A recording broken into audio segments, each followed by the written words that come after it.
அண்மை செய்தி பாடல்கள் உரிமை தொடர்பான வழக்கில் சென்னை உயர்நீதிமன்ற வளாகத்தில் உள்ள மாஸ்டர் நீதிமன்றத்தில் இசையமைப்பாளர் இளையராஜா ஆஜராகியிருக்கிறார். குணா, தேவர் மகன் உள்ளிட்ட 109 படங்களின் பாடல்கள் உரிமை தொடர்பான வழக்கில் இசையமைப்பாளர் இளையராஜா நீதிமன்றத்தில் ஆஜராகியுள்ளார்.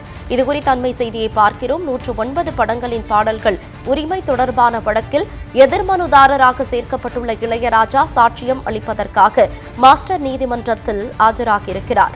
109 படங்களின் பாடல்கள் யூடியூப் மற்றும் சமூக வலைதளங்களில் வெளியிட தடை கோரி பாடல்களின் உரிமை பெற்ற மியூசிக் மாஸ்டர் நிறுவனம் வழக்கு தொடர்ந்துள்ளது குறிப்பிடத்தக்கது. இதுகுறித்த அண்மை செய்தியை தற்போது நாம் பார்த்துக் கொண்டிருக்கிறோம். கூடுதல் விவரங்களோடு செய்தியாளர் ராம்ஜி இணைகிறார். ராம்ஜி, வணக்கம். கூடுதல் விவரம். மியூசிக் மாஸ்டர் என்ற இசை நிறுவனம் சென்னை உயர்நீதிமன்றத்துல கடந்த 2010ஆம் ஆண்டு ஒரு வழக்கு ஒன்று தாக்கல் செய்தது. அதுல கடந்த 1997ஆம் ஆண்டு இளையராஜாவின் மனைவி பெயரில் உள்ள இசை நிறுவனத்துடன் தான் ஒப்பந்தம் மேற்கொண்டதாகும்.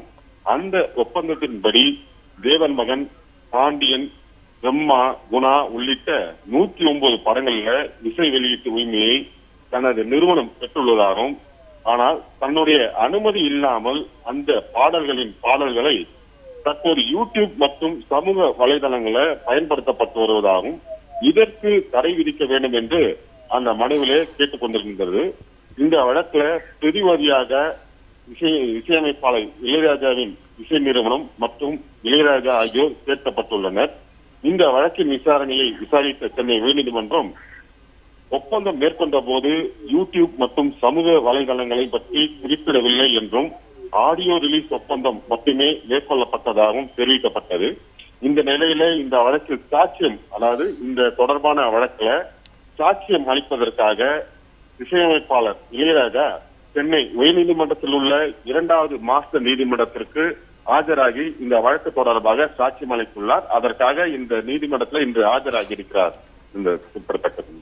தகவல்களுக்கு நன்றி ராம்ஜி.